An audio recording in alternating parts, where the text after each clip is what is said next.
Good morning, everybody, and welcome to episode 212 of the Ask the Coach show, where PingSkills helps you improve your table tennis. For Throwback Thursday, we'll be talking about the match analysis section from the first PingSkills Classic and the World Championships of Ping Pong. In the questions, we talk about what you do when you lose, weight transfer for the forehand topspin, the use of side spin when attacking backspin balls, and how to improve the accuracy of your serving. I'm Jeff Plum, and as always, Super Coach Alois Rosario is here with me to answer your questions. Welcome, Alois. Morning, Jeffrey. And yes, how are you this morning? Yeah, I'm pretty good, thanks. For those Snapchat followers of ours, username PingSkills, they would have seen I'm a bit tired because I played basketball last night, Alois. Oh, wow. Yeah, it's, when you get to your age, Jeffrey, you just need to be careful. You do. I think there's a lot of injuries in my team. I actually filled in because a few people were injured. Okay. I walked yesterday, Jeff, and that was enough for me. Yeah. Well, Excellent. Well, yesterday, Alois, we actually asked the PingSkills question of the day, which was, what do you do when you lose? And we had quite a big response to this one. yeah, there's quite a few people out there with a little bit of a temper that we need to worry about. So yes, we had a very good response to that question, and Igor, on behalf of Jake, said throw my bat. So I'm not sure whether that counts, whether you can actually answer for someone else, Igor. I have maybe once or twice thrown my bat. Yes. And yes, quite a few people with, throwing bats and breaking. Philip Boyle, who we all know very well, just said, break my bat. And, I do remember one or two. And Billu said, I learn from my mistakes. I like that one, Billu. Jeff Pryor said, I congratulate them. Well played, and then go and sulk in the corner. Oh, no. I try and take 5 minutes to reflect on how I lost. And then he said, I do use the PingSkills Vault quite a bit. So, and then refers to it. So that's a good positive one there, Jeff. I like that. Certainly is. Dana said, I do my best to shake it off, clear my head of negative thoughts, go over what was wrong with my play that game, and move on to the next game. So that's good. I like that. Yeah. And Niranjan said, recall what mistakes I made and try not to repeat them. So, yeah, so some good positive ones there. But PingSkillers, I do worry about that temper of yours. Just, keep it under Absolutely. Keep it under control. There's quite a theme there, wasn't there? There was the throw the bat, break the bat people, and there was the I just stay calm and learn from my mistakes people. Yes. Which camp do you fall under, Alois? Definitely the throw my bat. No. Yeah. I think Joel said, it depends on the way I lose and to whom I lose. Talking about the latter, if I lose to a better player, I accept defeat and work to improve my skills.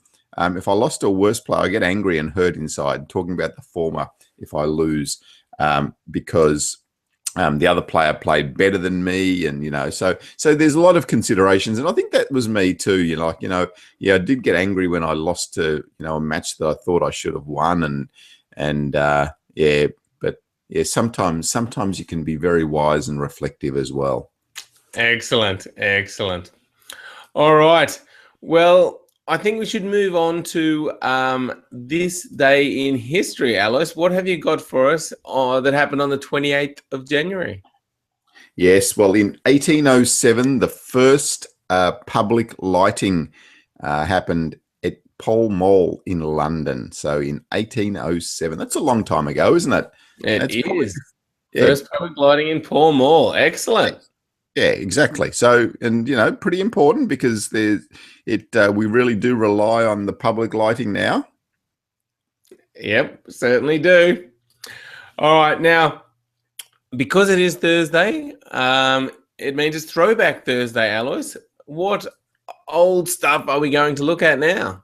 Yeah, so we're just going back to the first PingSkills Classic. So with the PingSkills Classic, we held that at the Coburg Table Tennis Club, and we've gone through and we've filmed all of the matches, but then we've also gone through and we've commentated on them and analyzed the games as we're going through. So I think that's really useful footage and really useful feedback for some players. So there's a whole lot of matches there that that you can go through now and watch those matches and just get our take on on what's happening in the matches, what the players should be doing, and how they can improve. So yeah, I think there's a real library there for players to be able to look through. And I think that sort of stuff can be really useful for people just to help you with your own game, as far as, okay, what should I be looking for? What should I be trying to analyze in my opponent's game? What should I be trying to analyze in my own game when I'm playing as well? So take a really good look through. There's a lot of matches there. There's a lot of time that you can spend looking through that as well. So the first PingSkills Classic. Yes, absolutely, and it was a lot of fun to watch and commentate on. And like you said, Alice, I think people will get a lot out of it. So I'm going to put a link in the show notes. So make sure you check them out on the PingSkills blog. All right, Alois. Now, just this week there was a World Championship of Ping Pong. Tell us a little bit about this. Yeah, it's interesting event, and it's been going for a few years now. And I just watched the final, and it was good. It was good table tennis. So they're playing with standardized sandpaper bats. So the sandpaper can obviously get a little bit of grip on the ball, because the way that they're playing, I expected to see, standing back there and doing some pushing and chopping and, every now and then attacking. But these guys are basically playing a good brand of table tennis with topspin on both sides, and, playing some unbelievable rallies. So in the final was Andrew Bagley and Maxim Shmirev. So exciting match. Shmirev actually had a match point in the fourth game. So it goes to 15. The games go to 15. If it's 14 all, it's sudden death. It's 1 point. Winner takes the set. So yeah, so he had 14 all in the fourth game, 2-1 up, and Bagley came through. Shmirev looked a little bit nervous. He didn't play that point very well. And Bagley took that one, and then he was just, I think, mentally stronger in the fifth set. So Bagley, we know, is from England, and he was a very, very strong English player. So he played in their national team for a lot of years. Very wily, very clever type of player as well. But Alois, there's a recent podcast by Table Tennis Daily where they interview Bagley, and he talks about this. And he won the World Championship of Ping Pong last year. And what he does is he takes 1 month off his normal table tennis training just to practice with the hard bat just before this tournament. So he practices for a whole month with this to prepare for that championship of ping pong, and then he goes back to Europe where he plays his club. Yeah, it's well worth it. I think 20,000 for the winner. So yeah, it's a good month's work, really. So and it seems like it's set up really well, well presented. The crowd seem excited. Is it a better spectacle than the regular table tennis? I think it in itself it is, because it's a one-off event. And it's something that you can really showcase. It's once a year, but yeah, it is a spectacle. It is interesting. There's commentary. There's excitement in the crowd. So yeah, I like it. I like the presentation of it, and I like the way that that they've put it together. it's almost like a 2020 cricket, isn't it? It's just a little bit different version of the real game of table tennis. So yeah, and lots of bells and whistles. And lots of bells and whistles. Yeah, they also have a double point ball. So normally I think they're playing with a white ball, and then at any time a player can say, all right, I want to use my double point ball, and they go get a different ball, an orange ball, so you can tell it's a double point ball. And if you win that point when you've called for it, you get 2 points. But your opponent only gets 1. He has to call for his own double point ball. So that's an interesting idea and just something different that adds to the spectacle. Yeah, absolutely. Yeah, some interesting ideas there. But as far as the actual table tennis, I think the real game is better. It's faster. There's more spin, and now the quality of the top players in the world is unbelievable. Really, they're having just as long rallies as these guys playing with the sandpaper bats. Yeah, exactly. And I really think the ITTF's doing a good job with this world tour and making that more professional. And we've got Adam Bobrow commentating on the matches, and yeah, I think it's good. Yeah, I think ITTF's definitely going in the right direction there with their presentation.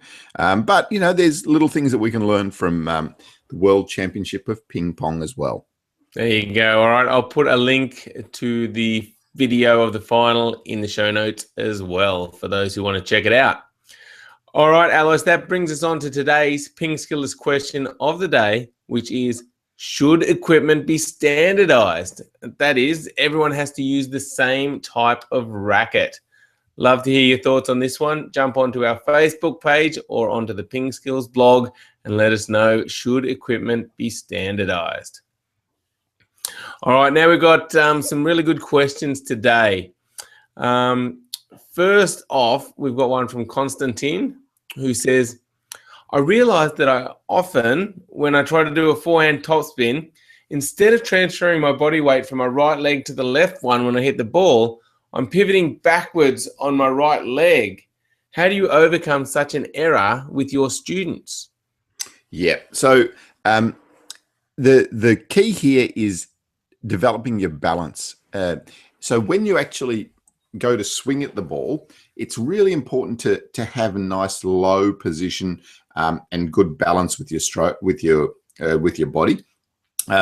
Get your feet nice and wide to add to that stability as well. So once you're in that lower balance position, then it's easier to make a big swing at the ball and remain balanced. If you're up tall and swing, then you're likely to throw your left side forward, left side backwards, sorry.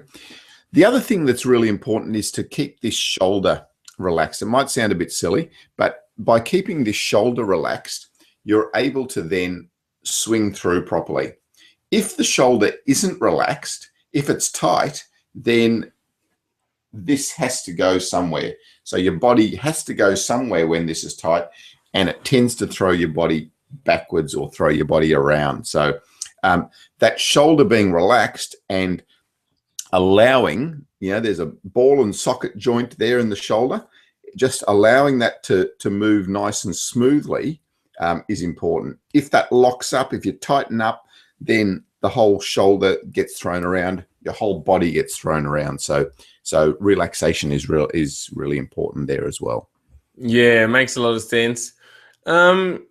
I guess I notice sometimes with the backspin balls, I tend to sometimes just move the left leg back a little bit because I think you're coming up more vertical. But you tend to not generate as much power. It's not really what you want to be doing, is it? No, that's right. Yeah. So just really relaxing that shoulder will help there as well. Right. Excellent. All right. So, yeah, Constantine, try out those tips. Let us know if that helps. Yeah, such an important part to just get that momentum shifting forward. All right. Now, Sachin has asked, while looping against backspin balls, I find pure side spin and a little bit of topspin to do the job rather than pure topspin. So am I just getting lucky, or side spin with little topspin is a proper shot against these backspin balls? Okay, so Sachin, it's okay that you're putting a bit of side spin on the ball and you're having a bit of success with it.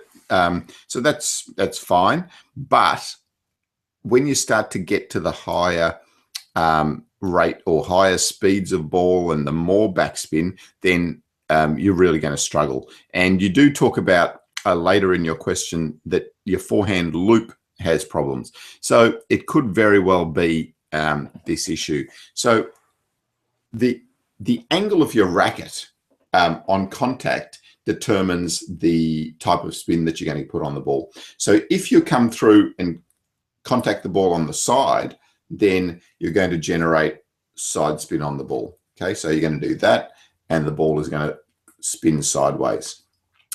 If you open up the angle of your racket and come straight behind the ball and contact behind the ball, then you're going to generate pure topspin.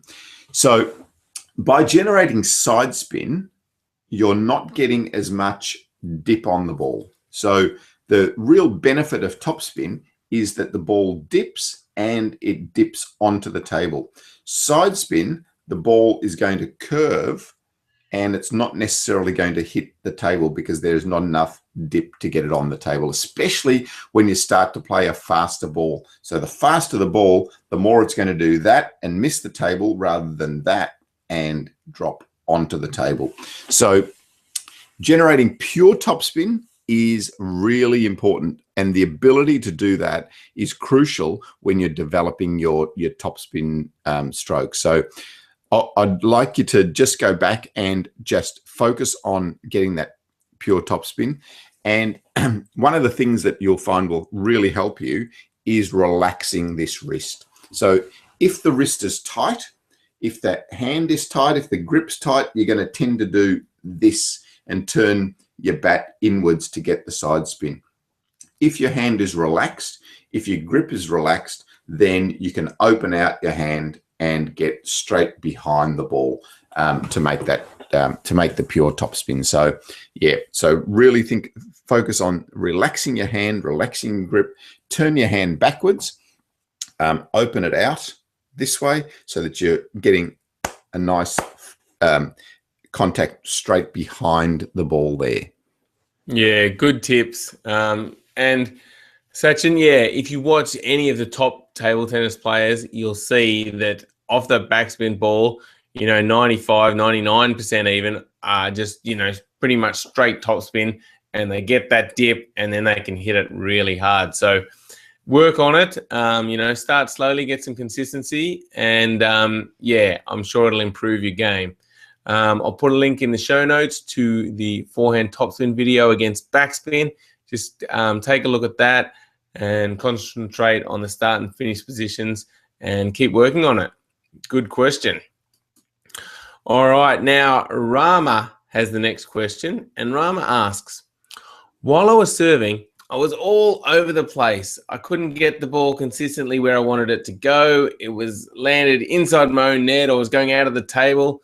I felt my head was not still while I was serving. So my question is, do we need to keep the head still while serving? Yes, indeed.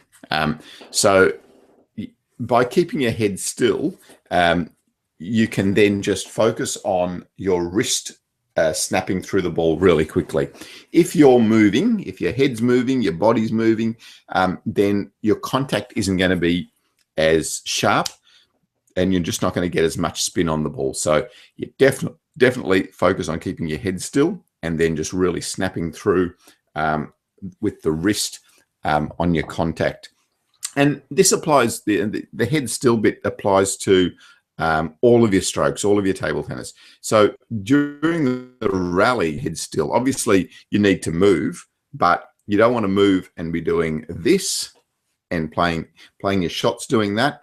You want to try and keep your head still so that firstly, you can watch the ball carefully by doing that. Imagine if you're trying to do that and watch the ball. So keep your head nice and still, watching the ball, and that will also help with your balance when you're moving to your strokes. So yeah, so definitely with a serve, keep your head nice and still. utilize your wrist to snap through to generate more spin. And then during the rally, also focus on keeping your head still. Yeah, good advice. Now, with the serve, is it a matter of just keeping kind of the head level? Because I'm wondering, say I do a serve, am I allowed to move my head up just to watch the ball? Or if I do a high toss serve, is it okay to kind of keep it still but move it a little bit? Or is it for the high toss serve? For the high toss serve, yes, you do need to do that to watch the ball. But you're not doing this and moving your head around while you're throwing the ball up. It's just very still, up, down, bang. Right, gotcha. Excellent. Now, what, just as a follow-on to this question, Alois, if you start doing that and keeping your head still, what's a good way to improve the accuracy of your serving? Yep. So one really simple way is put some targets on the table.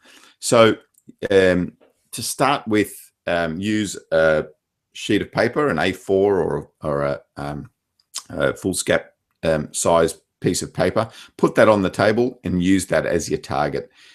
Then as you start to get a little bit more confident, you can fold the paper over. Do it, get a piece of paper. Okay, so you've got your piece of paper, then fold it over, and then start to think about doing some hitting of that size. Again, fold it over. You got to that size, and then keep going. How many times can you fold a piece of paper? It's 7 or something, isn't it? It's not a lot. Yeah, and just keep folding it up. Make your target smaller and smaller. You could also introduce a lot of targets onto the table. So you could introduce, say, 9 positions. So 3 long positions to the forehand, middle, backhand, short forehand, middle, backhand, and then half long forehand, middle, backhand. So you've got those 9 positions that you can have targets on the table, and nominate before you serve. Okay, I'm going to try and hit the short forehand. Now I'm going to try and hit the long backhand. So that's a really good way to practice your accuracy with your serving. Yeah, excellent tips there. All right, thanks for the question, Rama, and good luck with your serving. Hopefully that'll help you improve. Well, Alois, that wraps up another big show 212. Thank you, everybody, for watching. Make sure you go and check out PingSkills.com. Follow us on Snapchat. We're getting big into Snapchat, so our username is PingSkills. Send us a snap. We'd love to engage with you and answer some of your questions on Snapchat. Thank you, Alois. I think we've just lost Alois. But the show's over anyway. So see you later, everyone. Oh, he's back. See you, Alois. Bye.